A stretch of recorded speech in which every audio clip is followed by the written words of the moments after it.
la journée nationale de la presse. Pour cette année, cette journée aussi a été célébrée, mais nous, dans cette émission aujourd'hui, on va parler spécialement de la liberté de la presse. Quid si la liberté de la presse en République démocratique du Congo? La place de la redevance audiovisuelle dans la liberté de la presse. Vous suivez certainement les spots au niveau de la télévision nationale Congo, la RTNC, quand on demande aux gens de payer les frais pour la redevance audiovisuelle. La place de cette redevance, les bénéficiaires de cette redevance, l'avantage de cette redevance.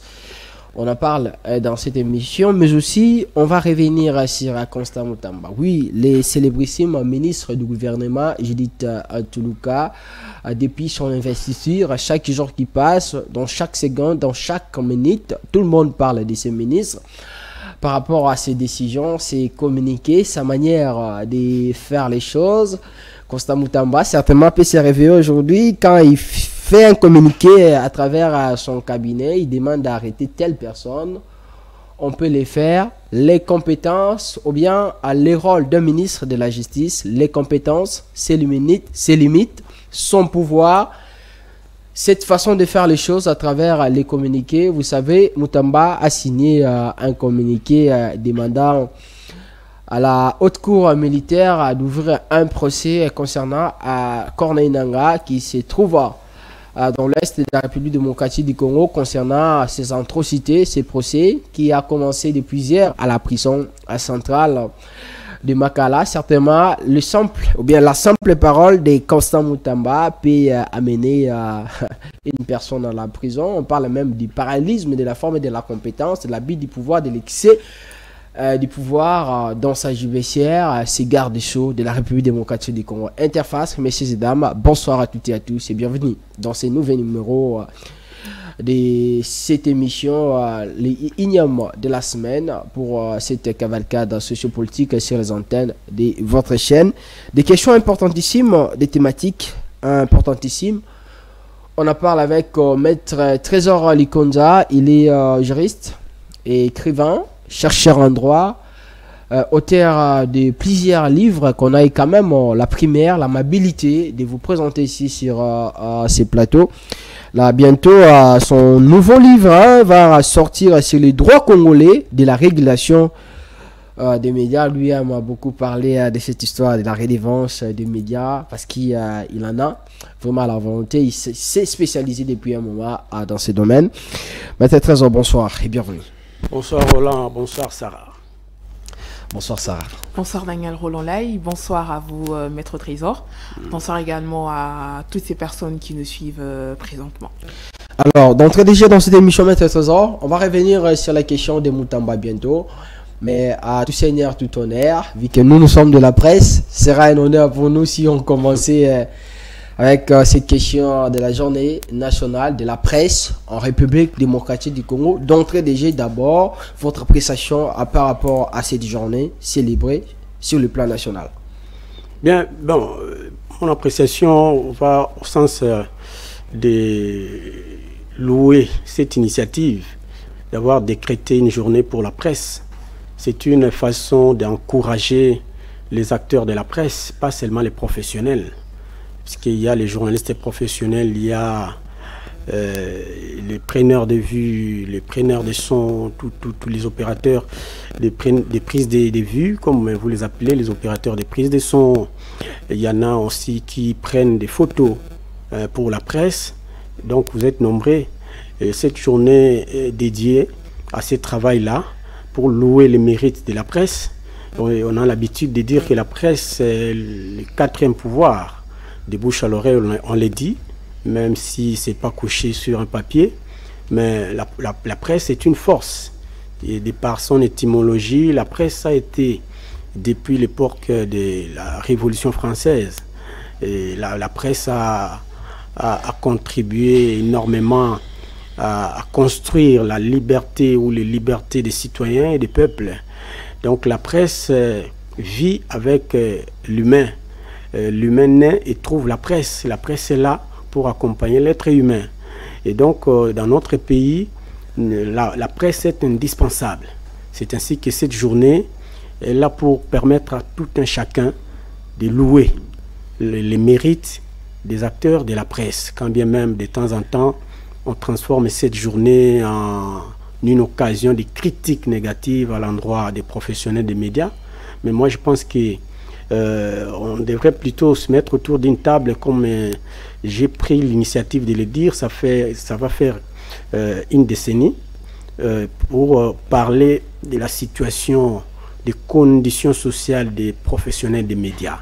Donc cette journée qui est dédiée au niveau national devrait vraiment interpeller les décideurs, interpeller les promoteurs, les propriétaires des médias qui recrutent des personnes censées travailler pour le compte des médias, en ce qui concerne les conditions sociales des professionnels. Mais bon, la journée nationale pour l'année 2024, apparemment, est célébrée sous silence. Dommage. Alors, célébrée sous silence. Mais de manière générale, quelle analyse pouvez-vous faire de la liberté de la presse spécialement ici en République démocratique du Congo depuis un moment, depuis des années? On cesse de parler des arrestations arbitraires, des avis vis-à-vis des journalistes. Vu que vous avez vous êtes de ces côtés, vous êtes dans ces domaines et puis vous cohabitez justement avec les journalistes. Qu'est-ce que vous avez remarqué personnellement durant peut-être ces mandats du président Tshisekedi, le premier, le deuxième mandat? Est-ce aujourd'hui la liberté de la presse en République démocratique du Congo a pris quand même une allure importantissime, ou bien nous continuons dans ces reculs?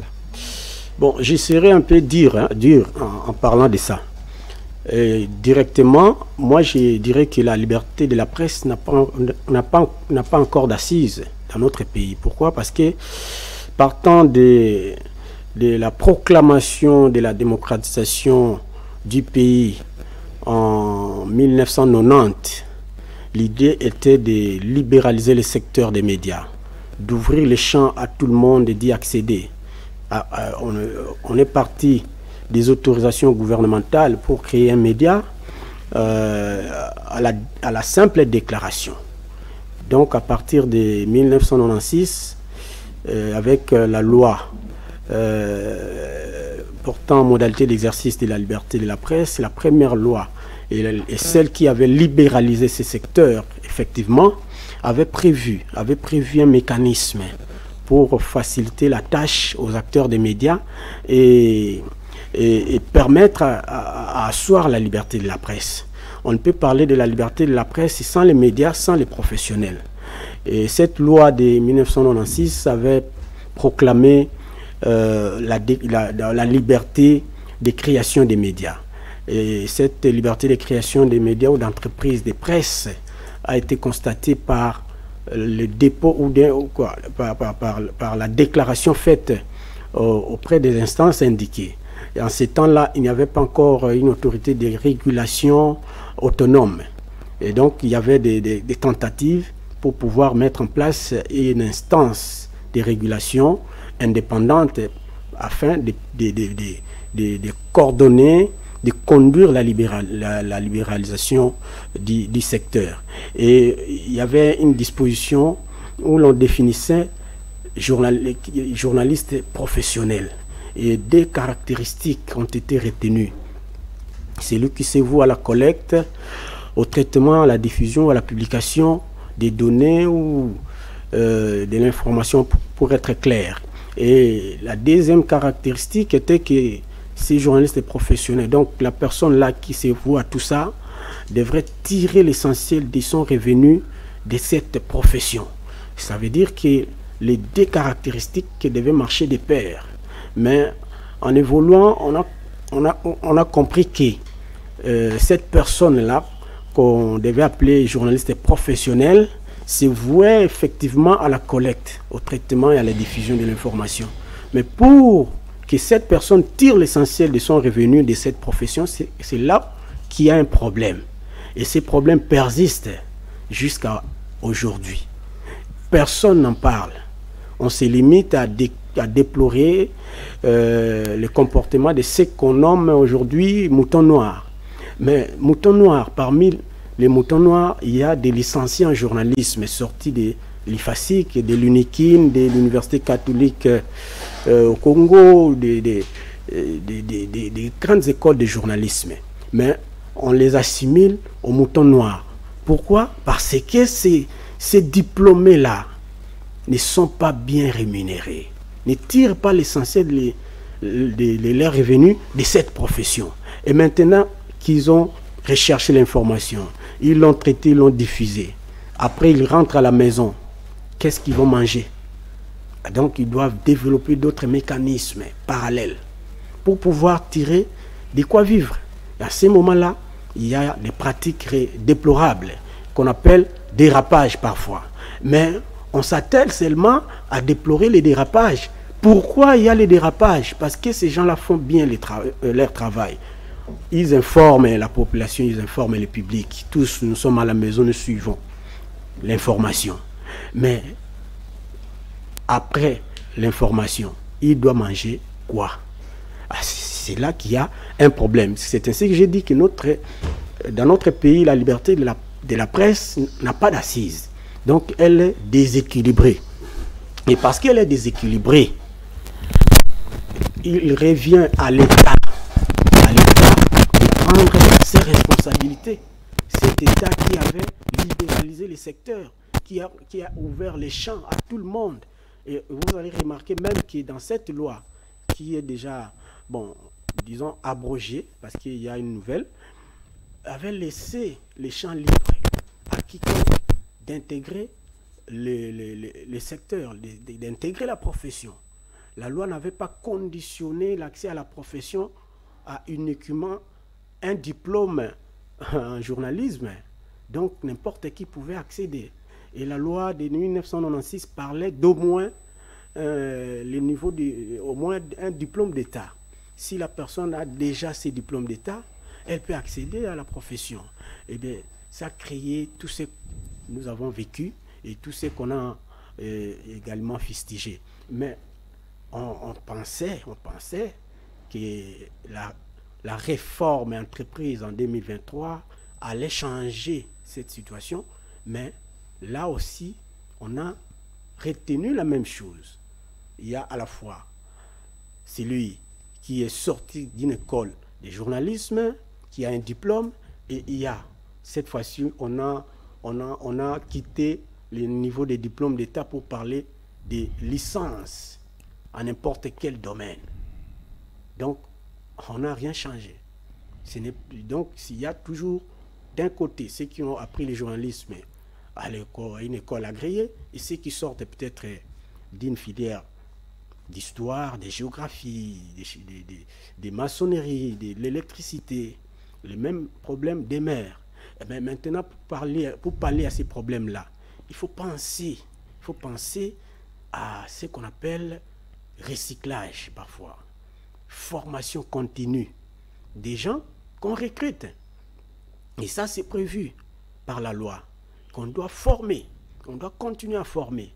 Parce qu'on peut recruter n'importe qui, mais si on les forme, il peut bien faire le travail. Mais ce qui est vraiment essentiel ici, c'est le traitement des journalistes, les conditions sociales des journalistes.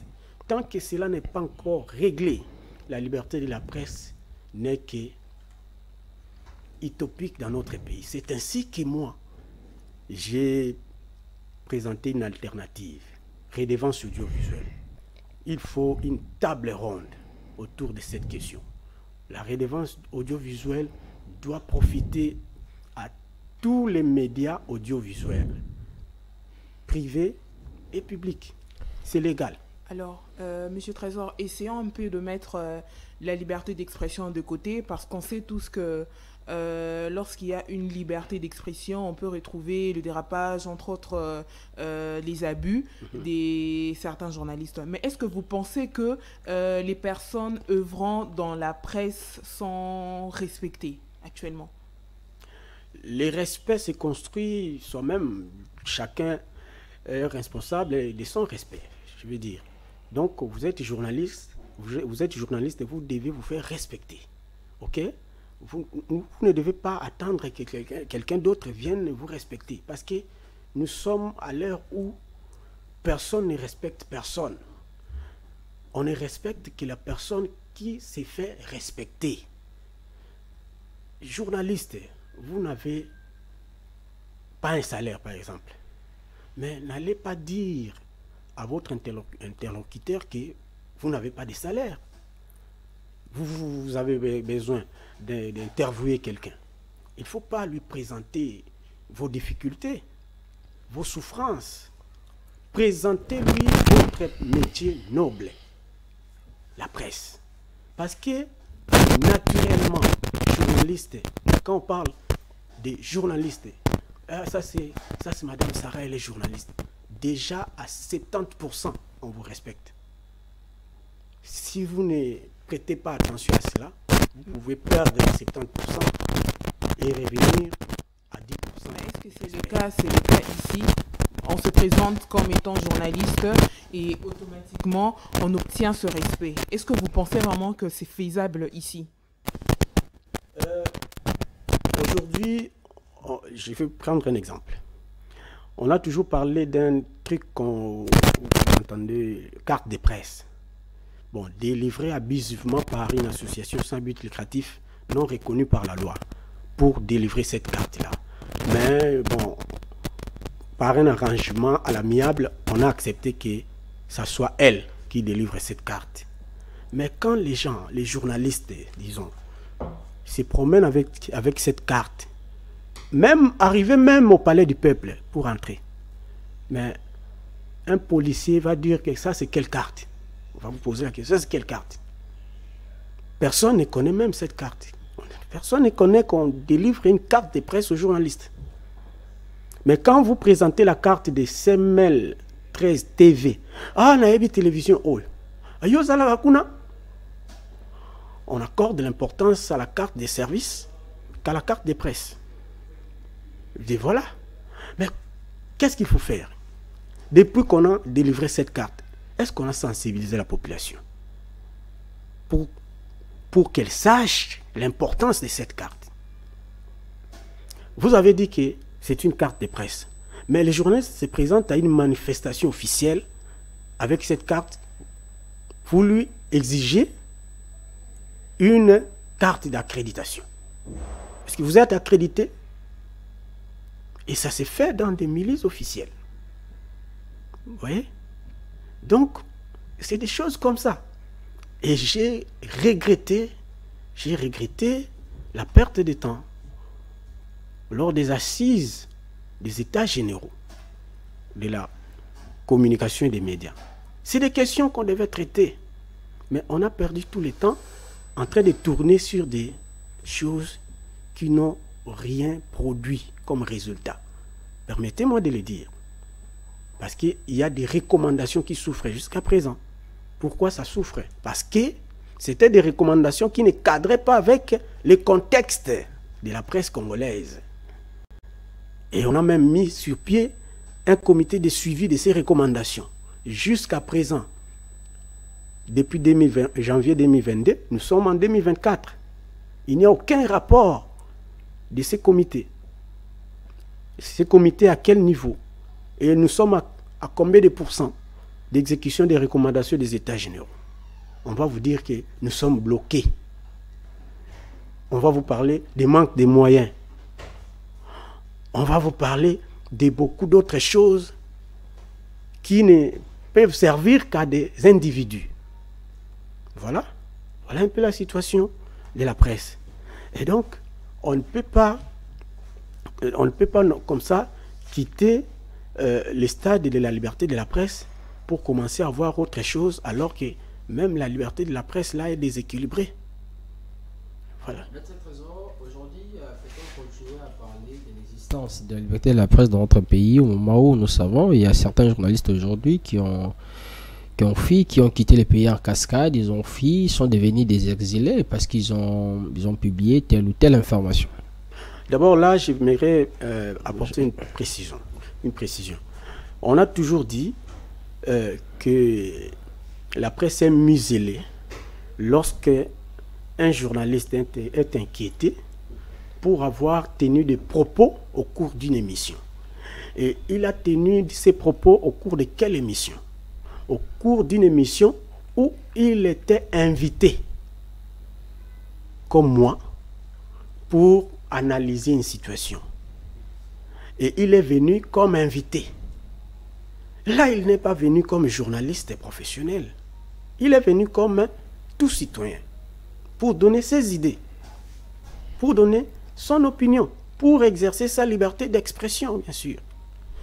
Mais si il tient des propos désobligeants au cours de cette émission-là, à l'endroit de X ou Y, il doit lui-même être responsable de ses propos.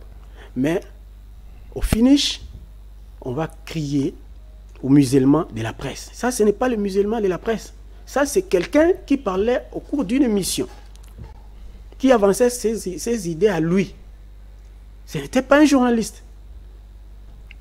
Vous m'avez reçu. Vous êtes en plein exercice de votre profession. On ne peut pas vous en vouloir. Et vous ne pouvez pas tenir des propos désobligeants. Parce que vous me posez des questions. Et c'est à moi de répondre. Mais quand, alors vous, Roland, vous prenez ma place, Sarah commence à vous poser des questions. Là, vous quittez le stade d'être journaliste. Vous répondez comme tout citoyen.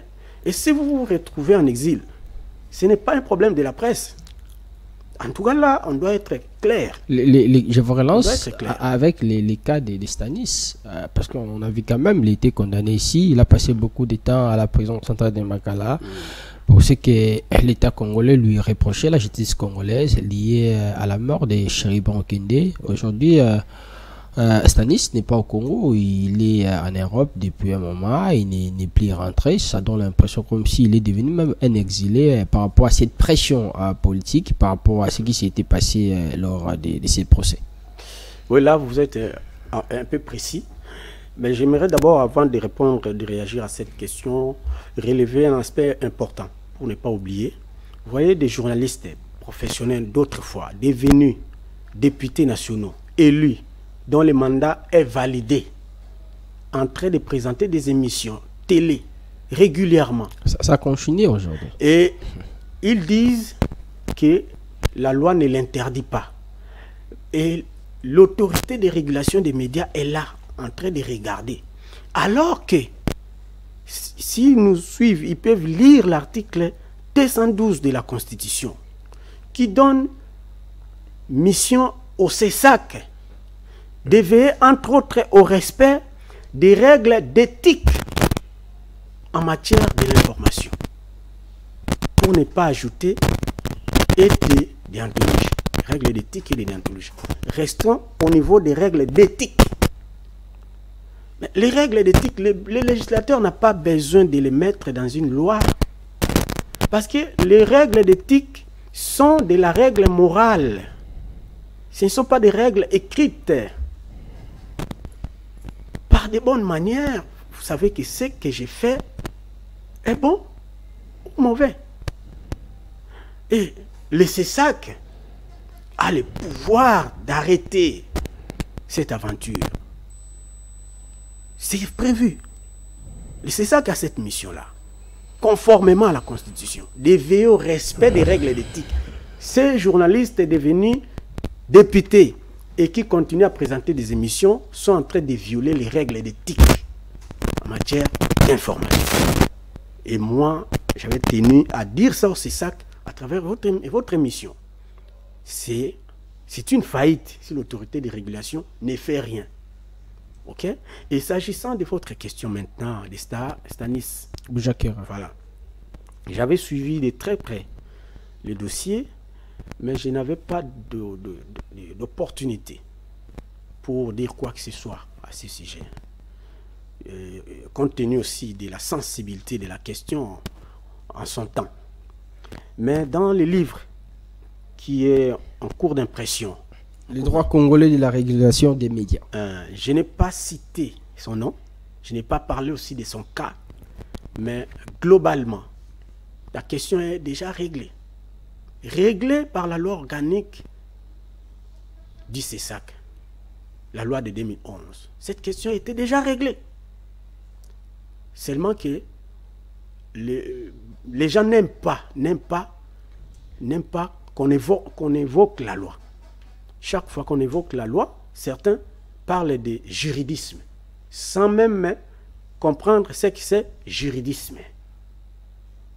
Quand la loi prévoit quelque chose, quand la loi interdit quelque chose, et qu'on vous le rappelle, ce n'est pas du juridisme.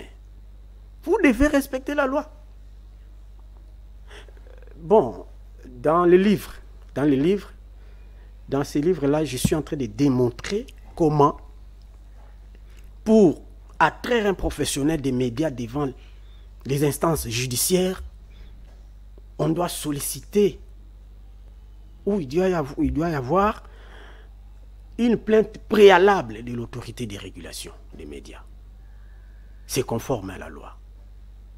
Ça, c'est la volonté du constituant congolais, imprimée même dans la loi organique du CESAC. Ça veut dire, avant d'interpeller un journaliste, il faut passer par le CESAC. Avant d'instruire même un dossier au parquet contre un journaliste professionnel, un professionnel des médias, l'officier du ministère public doit s'assurer qu'il a reçu une plainte du CESAC. C'est légal. Et c'est démontré dans les livres. Dommage, je pensais que je serai en possession des exemplaires du premier lot le 22 juillet, mais on a quand même connu un retard au niveau de notre imprimaire. Je pense que si cette semaine finit, l'autre semaine-là, les exemplaires seront déjà disponibles. Donc, on est en train de démontrer cela. Et la question des délits de presse, on en a parlé longuement, dépénaliser et tout et tout. Depuis qu'on a parlé de dépénaliser, on n'arrive toujours pas à dépénaliser parce qu'il n'y en avait pas. Il n'y en avait pas. Dépénaliser les délits de presse, il n'y en avait pas. Sans le CESAC. Tout ce qui est délit de presse, tout ce qui est infraction à la loi pénale dans le cadre des médias, la punition passe par les CESAC, que ce soit en matière déontologique, que ce soit en matière judiciaire. S'il n'y a pas l'intervention du CESAC, on ne peut rien. Et maintenant, on a torpillé la procédure. Et les journalistes pleurent.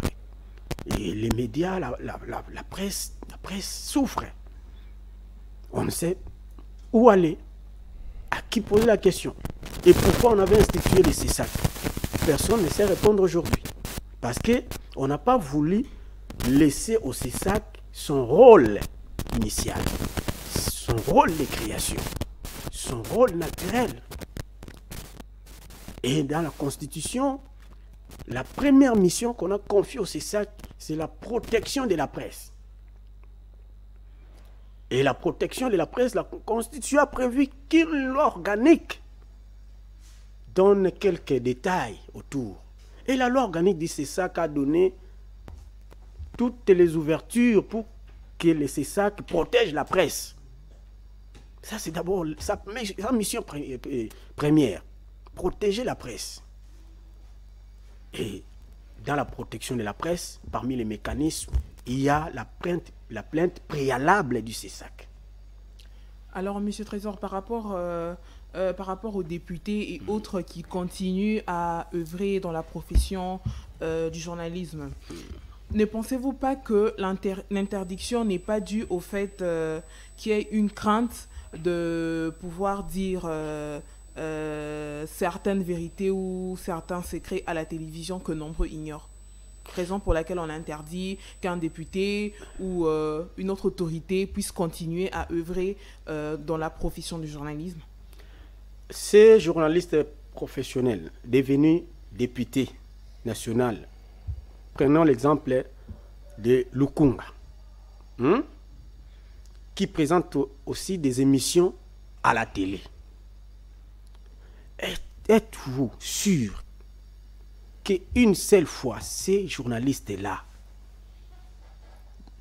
parlera des biens de notre député national de Lukunga? Il le fera. Même si un autre député, son collègue de Lukunga, a réalisé un exploit au profit du peuple électeur, ces journalistes parlera des biens de celui-là. Non. Parce qu'il va voir que le collègue est en train de me voler la vedette. Mais il doit profiter de son émission pour anéantir l'action du collègue. On est où là? C'est un politique. Qu'il reste en politique. Il peut mettre en berne son statut de journaliste. C'est automatique. Dès le jour où il a validé son mandat et ne l'a pas abandonné, il a cessé momentanément d'être appelé journaliste professionnel. À force d'exercer la profession, il est en train de violer les règles d'éthique en matière d'information. Et ça attire maintenant la force d'ICESAC à s'en prendre à ces médias-là, qui lui offrent l'espace, l'opportunité de parler comme journaliste. Donc, l'ICESAC prend des mesures d'urgence pour stopper cela. Pour stopper cela. Sinon, tous les députés nationaux trouveront des espaces et commencer à présenter des émissions pour ne pas perdre leur notoriété vis-à-vis de leurs adversaires politiques, aussi députés du même fief. Mais c'est quoi le danger de faire le deux au même moment? Ça va de la morale. J'ai parlé de la règle morale, des bonnes manières, l'éthique. Il n'y a pas une loi qui dit que cet article concerne l'éthique. Il n'y en a pas. L'éthique, là, va de la bonne moralité, comme on dit, de la probité morale de chaque député, de chaque journaliste. Les journalistes, c'est que avant de sortir de la maison, vous ne sortez pas comme monsieur tout le monde, comme dame tout le monde. Vous êtes journaliste, vous allez peut-être un partenaire peut me raconter en cours de route, je dois m'habiller de telle ou de telle manière. Ça va de l'éthique, de la morale. On ne va pas dire non, il n'y a pas une loi qui l'interdit. Mais on est où là? On est où là? On est dans quel pays? Où on lit bien la loi ou on ne lit pas? Quand la loi parle des règles d'éthique, du respect des règles d'éthique, ça veut dire que parmi les actes interdits par l'éthique professionnelle, il y a ce que vous faites là. Et vous savez bien que les journalistes, dans l'exercice de sa profession, est apolitique. Est apolitique. Les médias sont apolitiques. Mais maintenant, vous, quand vous allez là-bas au Palais du Peuple, vous faites quoi comme député? Vous faites politique? Oui ou non? Mais les députés, quand il va là-bas, il fait la politique. Ouais. Alors, il vient aux médias en même temps pour faire quoi? L'apolitisme. Mais voilà. Il est en même temps apolitique et politique. Non. Alors, on va justement citer avec les rôles du président du CESAC, pourquoi pas du ministre de la Communication, justement pour essayer d'améliorer, bien de changer les choses, la donne dans ce secteur. Mais avant tout, au début, on parlait de la redevance. C'est quoi l'importance de la redevance audiovisuelle dans l'exercice de la liberté de la presse ou bien dans la liberté de la presse? Mais j'aimerais d'abord remonter le temps pour dire que la redevance a existé après la radio. Et dans notre pays, la radio relève de l'initiative des privés. Donc, la radio-télévision nationale, qui est média public, n'a pas existé avant une radio privée. C'est de l'initiative des privés que nous avons eu la première radio. Et sous cette radio privée-là, on avait déjà conçu la redevance audiovisuelle. Ce n'était pas pour profiter au public ou à la radio publique. Parce qu'à cette époque-là, la radio publique n'existait pas. Mais en évoluant, nous sommes en 1951, en évoluant jusqu'en 1990, quand on a eu l'idée de libéraliser les secteurs des médias, on a confisqué maintenant la redevance pour l'attribuer aux médias publics qui étaient à l'époque Office zaïrois des radiodiffusions et des télévisions, OZRT, devenu RTNC. Mais bien avant, il y avait, et ces textes-là est en vigueur jusqu'à présent, ordonnance loi portant protection des droits d'auteur et droits voisins. Si on lit l'article 87 et article 88 de cette ordonnance loi, vous verrez que on est en train de dire que les émissions audiovisuelles sont des activités culturelles protégées par la loi. Et la retransmission de ces émissions dans les lieux publics à but lucratif et tout, donne lieu à une redevance instituée par une autorité compétente. Là, on ne voit pas les radios-télévisions publiques ni les radios-télévisions privées. On voit les émissions audiovisuelles. Et ces émissions sont produites par les médias audiovisuels.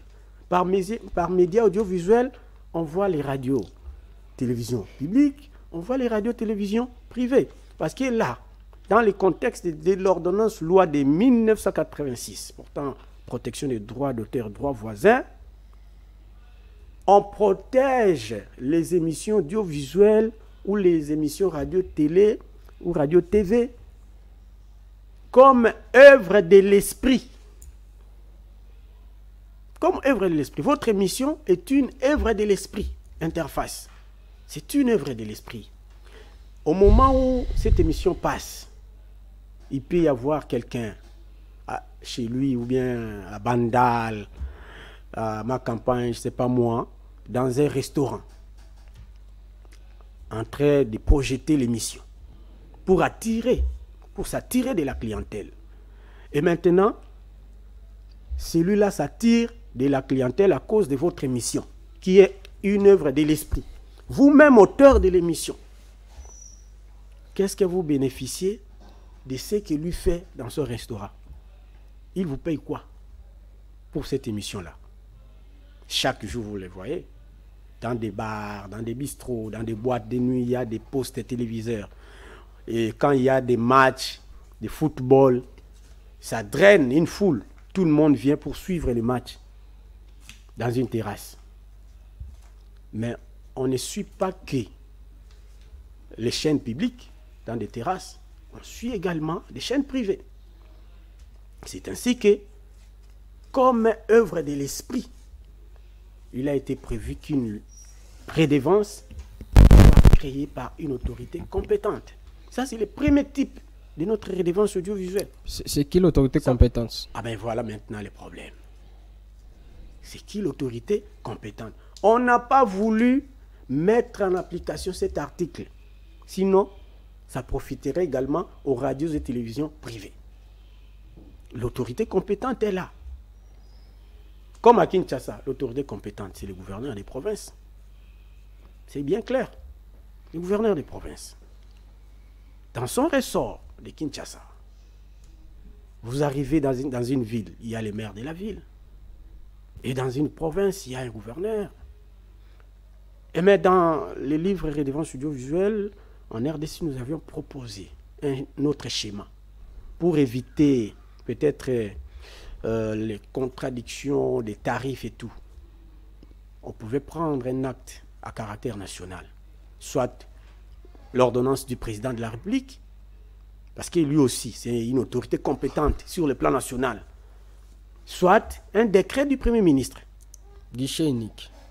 Pour fixer les taux, les tarifs dans tous les coins et recoins du pays. Et nous avions également proposé la mise en place d'un organe appelé Commission nationale de la redevance audiovisuelle. Parce que, au-delà de ce type de redevance, on a tout fait pour doter également les radios et télévisions publiques d'une loi. Et cette loi a été promulguée en 2011 également, portant redevance sur les appareils récepteurs d'émissions audiovisuelles. La loi dont la RTNC applique.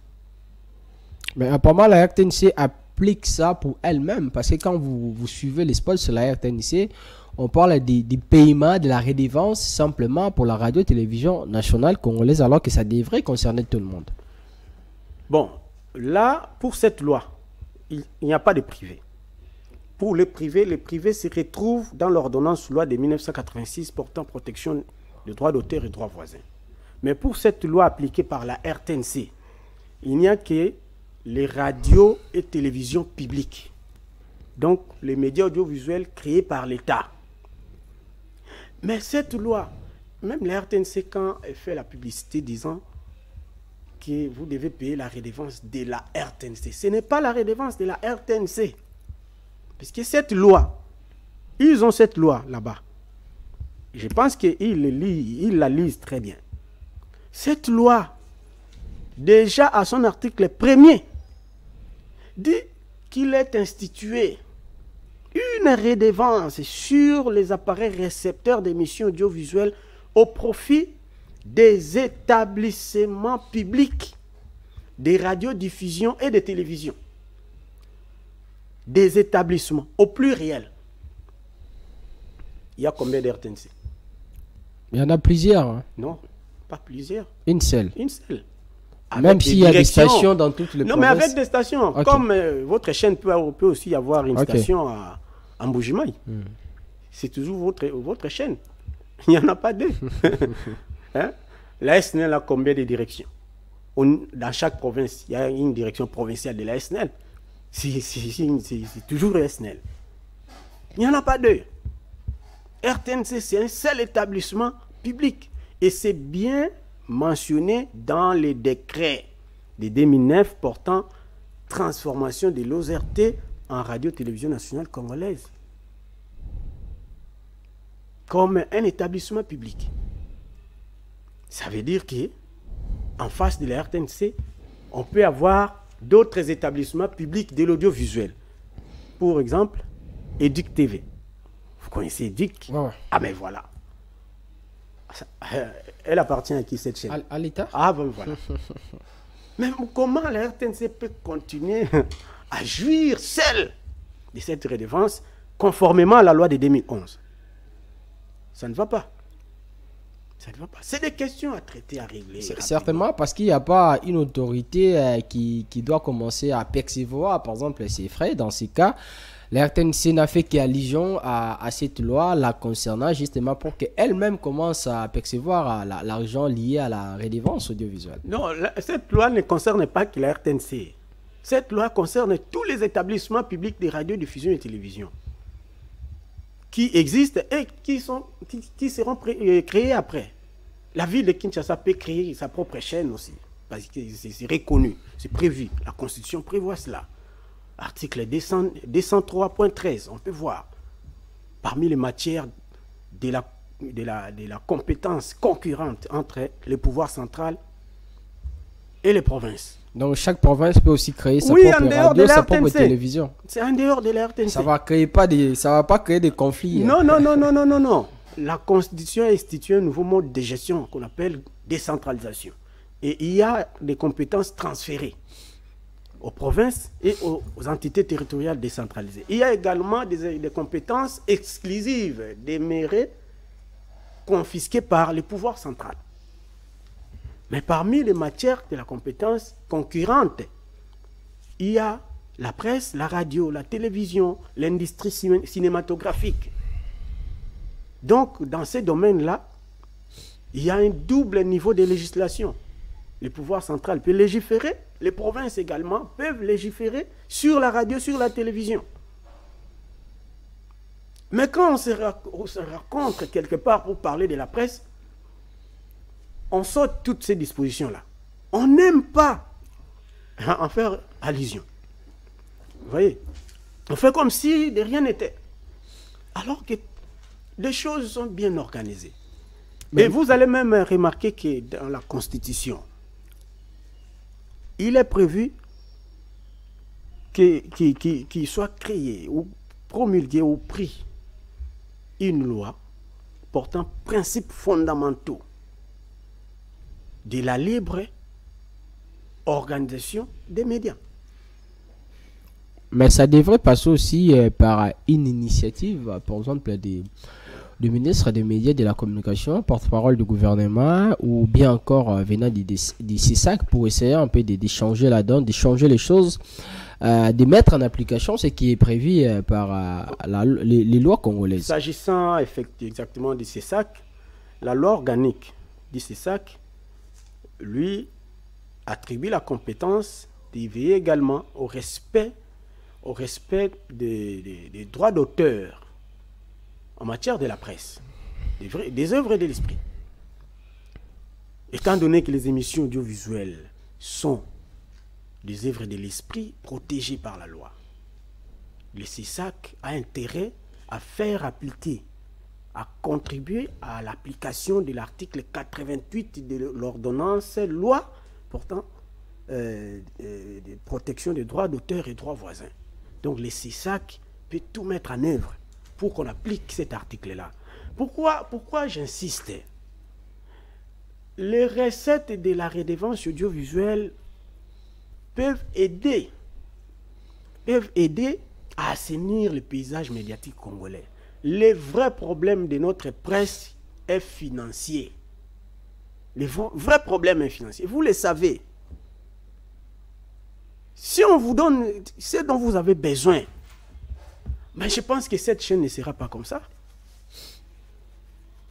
Déjà, vous faites des efforts avec les moyens de bord pour arriver vraiment à temps. Vous respectez, si on vous dit qu'il faut être là à 8 heures, vous êtes là à 7 heures. Même si on ne vous donne pas l'argent de transport, vous êtes là. Vous faites tout. Et il n'y a pas que vous. La situation est générale. Elle est générale. Mais on laisse pourrir la situation pour que chaque fois on crie « mouton noir, mouton noir, mouton noir ». Non, le problème est connu. Il est financier. Il est financier et c'est facile de les régler. La loi a tout prévu. Et même la loi de 2011 appliquée par la RTNC, cette loi donne la mission à la RTNC uniquement de percevoir la redevance audiovisuelle. Mais pour même répartir la redevance, la RTNC n'a pas cette compétence-là. Qui a cette compétence? La loi a prévu une commission ad hoc où les ministres de la communication et des médias chapeautent avec tous les potentiels bénéficiaires. Mais il y a nécessité de modifier cette loi pour intégrer d'autres ministères. Parce qu'aujourd'hui, EDIC dépend du ministère de l'EPST. Ce n'est plus question de seulement ministre de la communication et des médias. Même la RTNC elle-même dépend de plusieurs ministères. Mais on doit tenir compte de tous ces aspects. Il faut impliquer les ministres des Finances parce que dans les mesures d'application, les arrêtés interministériels, les ministres des Finances contresignent pour que la redevance soit perçue au profit de ces chaînes publiques. Il faut impliquer le ministre des Finances dans cette commission ad hoc, impliquer le CESAC, impliquer l'instance en charge de l'autorégulation des médias, impliquer l'organisation des auditeurs et des téléspectateurs. Ceux qui payent cette redevance-là doivent être impliqués dans la répartition de la redevance. On ne peut pas faire une chose où l'on demande aux gens de payer et ils ne savent pas comment on gère cet argent. Non. Si on a vraiment besoin de rentabiliser davantage cette redevance, on doit associer tout le monde. N'avez-vous pas peur qu'on puisse avoir ces problèmes de la sincérité dans le partage de cet argent? Vous percevez l'argent, ça arrive comme ça, mais pour le partager... En 2022, j'avais saisi l'IGF par une lettre pour solliciter une enquête sur les fonds déjà perçus de cette redevance. Et la suite, c'est... Et j'apprendrai qu'un rapport a été établi. Mais bon, ils ne sont pas obligés de me transmettre ces rapports-là. Est-ce qu'ils ont trouvé ça important pour raison pour laquelle ils n'ont pas été obligés de vous transmettre ce rapport? Non, ils ne sont pas obligés. Et moi, j'ai saisi, j'ai écrit. J'avais même transmis les livres, tome 2 de la redevance audiovisuelle en RDC, à l'inspecteur général chef des services. Et j'ai joué mon rôle d'acteur de la société civile. Alors, le reste, c'est à eux de voir. Mais pour sauver cette redevance, parce qu'on doit impliquer tout le monde, il y a deux types de redevances, je l'ai dit ici. Redevance qui concerne les émissions audiovisuelles comme œuvre de l'esprit protégée par la loi, qui doit bénéficier et aux radios-télévisions publiques et aux radios-télévisions privées.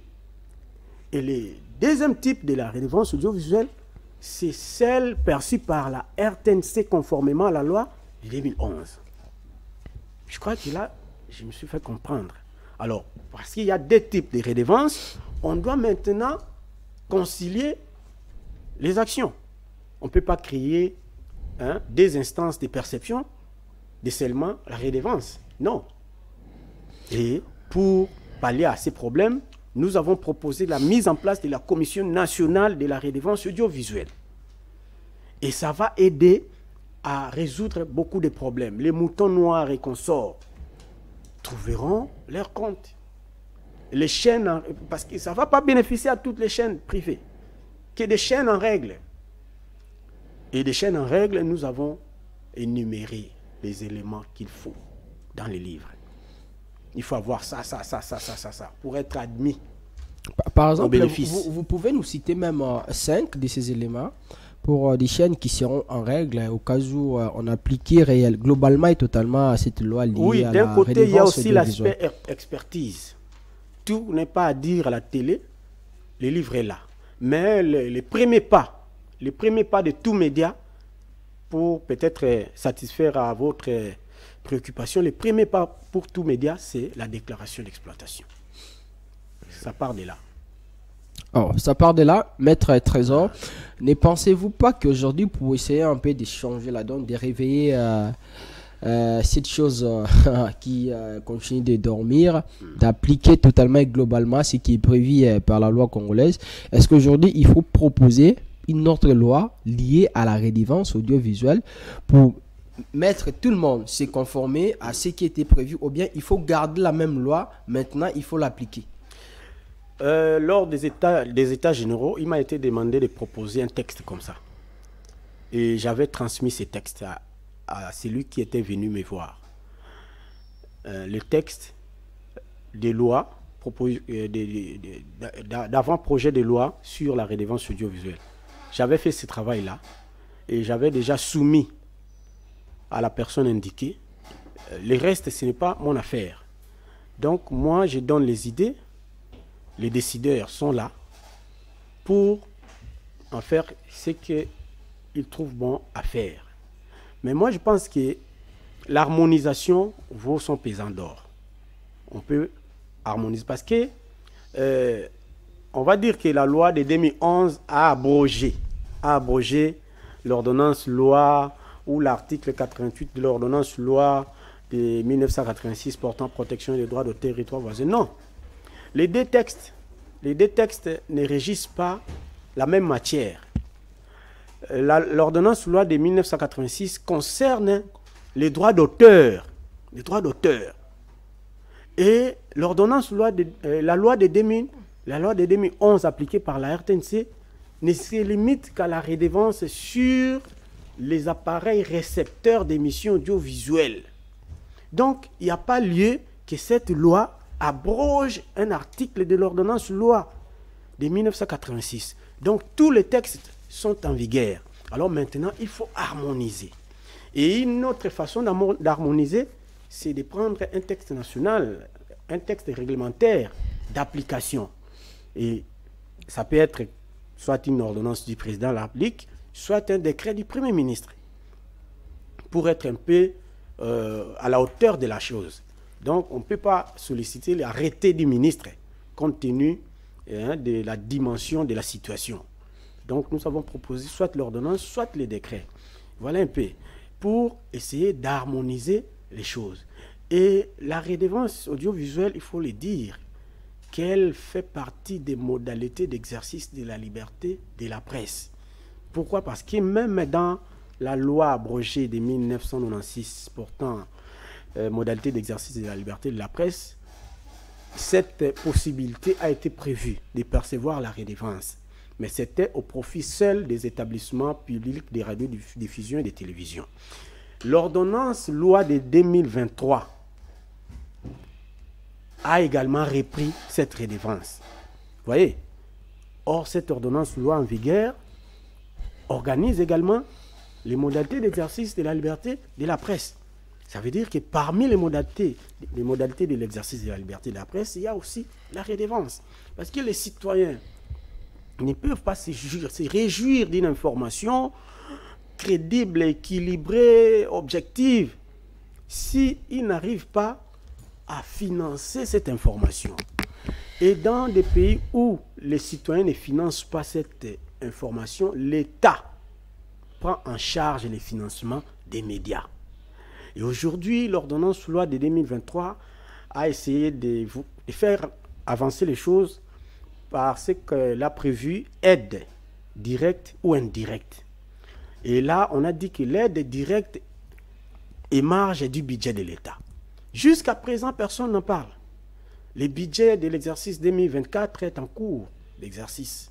On l'avait voté alors que l'ordonnance loi en vigueur a été déjà en cours d'exécution. Et on n'a pas tenu compte de ça lors de l'élaboration du budget et du vote au niveau de l'Assemblée nationale. Donc, il est temps que la presse se mobilise pour faire intégrer l'aspect aide directe dans ces budgets. C'est possible. La presse peut saisir le Premier ministre. C'est la loi qui le prévoit. La presse à travers qui? Parce que si on parle de la presse, certainement à travers le la CESAC, loi, l'ordonnance. Vu que vous avez parlé de l'INPC qui n'est qu'une association, qui n'est pas reconnue par l'État congolais. Mais s'il faut que la presse puisse aller plaider dans ces cas, ça doit passer par les CESAC. Pour finir cette histoire de l'UNPC, lors des États généraux, on avait adopté des textes. Et parmi les textes, il y avait un avant-projet intitulé « Loi de 1996 portant modalité d'exercice de la liberté de la presse » tel que modifié et complété par la loi numéro. Donc, on voulait prendre une loi modifiant la loi de 1996. Et dans cet avant-projet de loi, il y avait un article où on reprenait UNPC. Et on a pris cet article-là pour l'insérer dans l'ordonnance loi en vigueur. Et dans cette ordonnance loi, on a supprimé UNPC pour remplacer par instance en charge de l'autorégulation. Ce n'est pas moi.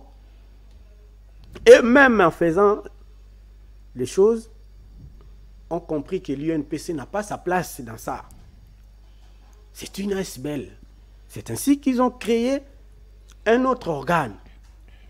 Une ASBL qui interpelle les journalistes et qui a même un tribunal des pairs où on peut interpeller les journalistes. C'était par un arrangement à l'amiable. Vous-même, journaliste, vous dites, bon, yo kumba bisoka bongo. Entre vous. Et maintenant que l'ordonnance loi de 2023 a mis fin à cette aventure, on doit mettre en place l'instance en charge de l'autorégulation. Et dans le livre en question, nous avons donné les pistes de sortie. D'abord pour chercher le financement de cette instance. Les nouveaux livres? Oui, oui. Droit congolais de la régulation des médias. Pour trouver le financement de l'instance en charge de l'autorégulation, nous avons proposé quelque chose dans ces livres-là. Sa composition, son organisation, son fonctionnement, les modes de désignation de ses animateurs, tout ça, c'est dit dans les livres. Parce que dans l'ordonnance loi de 2023, on n'a parlé que de l'instance en charge de l'autorégulation. On n'a pas ajouté autre chose en termes d'installation, de fonctionnement et tout. On ne sait même pas si c'est un organe fantôme ou quoi. Alors nous avons essayé d'avancer les idées pour permettre son installation, parce que l'idée est géniale. L'idée est géniale. Les désordres qu'il y avait entre UNPC et d'autres journalistes qui se réclamaient non membres de l'UNPC, ça posait des problèmes. Et avec l'instance en charge de l'autorégulation, ça résout ces problèmes. Parce que même en termes d'association, l'article 37 alinéa 1 de la Constitution a consacré la liberté d'association. On ne peut pas contraindre quelqu'un à devenir membre d'une association. La Constitution l'interdit. Oui. Maître, dernière question pour terminer cette émission. Nous savons que nous vivons dans un pays où les gens ont cette difficulté de payer les taxes d'une manière générale. Aujourd'hui, si il faut décentraliser ou bien s'il faut mettre en exergue cette redevance audiovisuelle, ça doit passer par la sensibilisation de la population. Êtes-vous sûr que cela peut marcher, que la redevance sera à payer par la population, par toutes les personnes qui détiennent, qui suivent les programmes dans les différentes télévisions, et puis ces chaînes au finish bénéficieront de cet argent à payer par chaque citoyen congolais? Bon, bien que de manière timide, mais la RTNC réalise déjà beaucoup. Beaucoup. Il y a des références dans les tomes 2 du livre Redevance audiovisuelle en RDC. On a mis des références de ce que perçoit la RTNC de manière timide. Parce qu'on fait des choses en cachette, en catimini. Mais lorsque tout le monde va comprendre qu'il faut laisser les textes des lois s'appliquer, on doit associer tout le monde et vous allez voir l'explosion. Ça ne date pas d'ici. Ça ne date pas d'aujourd'hui. J'ai commencé à parler de ça depuis 2009. Et en 2010, au Cameroun, le premier directeur général de la chaîne nationale du Cameroun avait déclaré tout haut qu'il faut donner la redevance audiovisuelle au privé. Le premier directeur général de la chaîne camerounaise, la chaîne publique comme notre RTNC, lui avait compris et il avait déclaré en 2010 qu'il faut donner la redevance audiovisuelle au privé. En 2012, en Suisse, la situation a été réglée. Les privés avaient accédé aux bénéfices de la redevance. Vérifiez en Europe, allez en Allemagne, vous allez... Beaucoup de pays européens ont déjà compris cela. C'est ainsi qu'en France, à cause de ces mouvements, la France, qui est précurseur de la redevance audiovisuelle, a changé l'appellation de la redevance audiovisuelle en optant pour la contribution à l'audiovisuel public, pour essayer de barrer la route au privé. Parce que le terme contribution est souvent pris pour synonyme d'impôt. Et dans notre pays, en 1969, le terme impôt avait cédé la place au terme contribution. Jusqu'à présent, vous parlez d'un arrêt DGC, Direction Générale des Contributions. Et devenu, encore une fois, Direction Générale des Impôts. C'est en 2003 qu'on a restauré le terme impôt en lieu et place des termes contribution. Ça veut dire que la France, en prenant le terme contribution, elle a tout simplement voulu dire au privé, attention, c'est un impôt. Parce que un privé ne peut pas percevoir un impôt. Or, une redevance, et en ce qui concerne l'audiovisuel, cette redevance a la nature de la redevance pour service rendu. La redevance pour service rendu peut être perçue et pour le compte des privés et pour le compte des entités publiques. S'agissant des droits d'auteur, vous les voyez chaque temps, les artistes revendiquer les droits d'auteur. Et la raison d'être même de la SOCODA. La SOCODA perçoit les droits d'auteur. Mais les droits d'auteur, ça vient des redevances. Si quelqu'un à la maison dit que mais lui est en train de dire qu'on perçoit une redevance pour le privé, on ne peut pas percevoir ça, ça revient à l'État. Mais ce que perçoivent les artistes, c'est une redevance. Et donc, la redevance a plusieurs formes. Il faut apprendre avant de contester, avant de critiquer. Et donc, notre problème ici, c'est les conditions sociales. Conditions sociales des professionnels des médias. L'état même des médias que nous avons. Aujourd'hui, nous avons des médias qui s'appellent Jean-Louis TV, Jean-Marie TV, Justin Menga TV, qui donne les documents à tous ces médias-là. Une télévision ne peut pas porter le nom de quelqu'un. Mais qui donne tous ces avantages-là? L'autorité de régulation est là. Quand on parle de l'assainissement, à un moment on parlait de salubrité, quelque chose. Mais il faut balayer toutes ces chaînes. Soit elles changent de dénomination, soit on les ferme. C'est bien clair. Mais vous, Roland, vous créez votre chaîne Roland TV. Demain, vous devenez candidat. D'office, votre chaîne fait votre campagne électorale. Chaque fois qu'on suit votre nom à la maison, on fait référence à vous. Mais voilà. On ne sait jamais. On crée ça pour l'avenir. Ce n'est pas pour aujourd'hui. Il faut voir l'avenir. Et donc, il y a beaucoup de choses à faire que nous refusons de faire nous-mêmes. Nous-mêmes. Alors, Maître Trésor, c'est un réel plaisir. L'émission était tellement bellissime, c'est pourquoi je n'ai pas voulu créer une cassure, aborder la deuxième thématique, parce que la première thématique était tellement importantissime. Il fallait vous laisser l'amabilité, beaucoup de temps pour dire, pour essayer un peu de partager ce que vous avez en ce qui concerne le journalisme en République démocratique du Congo. Je vous laisse quand même l'amabilité de conclure l'émission. En tout cas, merci beaucoup, surtout de la confiance que vous me faites, de m'inviter chaque fois. Je suis très reconnaissant. Et en tout cas, j'appelle celui qui nous suit à rester fidèle à cette émission, parce que vous êtes professionnel, à deux, mais les choses se passent normalement. Et moi, je pense que vous méritez trop. Et ce que je vais peut-être dire aux décideurs, c'est de mettre de côté tous les sentiments, les émotions, les humeurs, pour essayer vraiment de donner au public congolais ce dont il a besoin. Le public a besoin des médias crédibles, des médias éducatifs, des médias à même d'informer sur des choses vraies, Mais pour en arriver là, on doit penser à ceux qui font le travail d'informer. Pas seulement pour les insulter, les attraire devant les juges, même en violation de la loi organique du CESAC en vigueur, mais pour aider toute la nation. Aujourd'hui, il y a une dépravation des mœurs à outrance dans toutes les villes du pays. Dans la capitale, n'en parlons pas, à cause de la télévision, précisément. La télévision ne fait plus beau à suivre. Ça, je vais le dire. Vraiment, permettez-moi.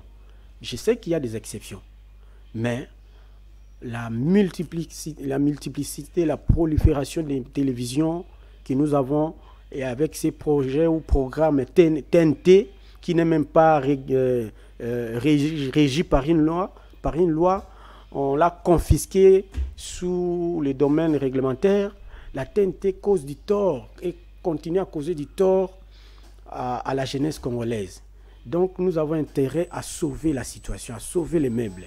Nous sommes là pour aider chacun dans ce qu'il peut apporter comme contribution à la salubrité médiatique. J'emprunte ces termes du ministre, les termes du ministre Mouyaya. Parce que la loi qui est en vigueur, on l'appelle loi Mouyaya. Et je crois qu'il nous suit et il va comprendre que nous sommes là pour aider.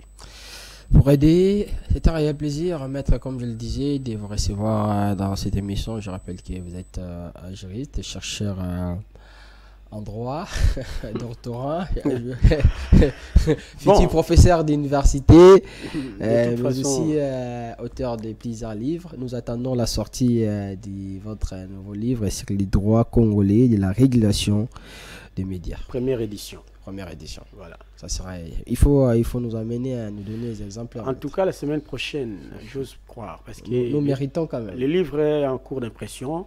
L'imprimeur a été saturé par des demandes, mais on nous a déjà programmé. En tout cas, vous serez parmi les privilégiés. Les privilégiés. Ah là, ça nous va. Ça va, Sarah? En tout cas, merci beaucoup encore une fois. Alors, merci, maître. Merci à toutes et à tous de nous avoir suivis. On va se retrouver demain ce soir pour un autre numéro de cette émission. Restez toujours fidèles.